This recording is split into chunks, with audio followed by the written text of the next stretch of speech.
शिंदेसाहेब उपस्थित होते। काही मंत्री नाराजी नाट्याच्या संदर्भात मंत्री प्रताप सरनाईक यांनी स्पष्टीकरण दिलंय। सरनाईक म्हणाले की राज्यामध्ये 3 पक्षांचं सरकार आहे, प्रत्येक पक्षामध्ये काही ना काही घडत असतं, मात्र नाराजीचा प्रश्न येत नाही। मनातली भावना एका दुसऱ्याकडे व्यक्त करायच्या असतात, तसंच आम्ही मुख्यमंत्र्यांकडे जाऊन आमच्या भावना मांडल्या आणि त्यांनी सामोपचारानं तोडगा काढल्याचं देखील सरनाईक यांनी म्हटलं।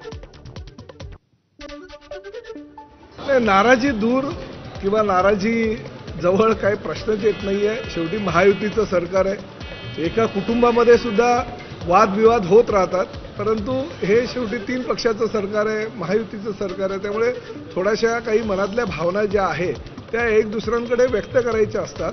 आणि आज माननीय मुख्यमंत्र्यांकडे आमच्या पक्षाचे नेते, उपमुख्यमंत्री आदरणीय एकनाथ शिंदे साहेब आणि आम्ही सगळे मंत्री गेलो होतो आणि आमच्या काही भावना त्यांच्या कानावर घातल्या आणि 10 मिनिटांमध्ये जे काही मनातल्या भावना आहेत त्या व्यक्त केल्यानंतर त्यावर सोल्युशन सुद्धा निघालं।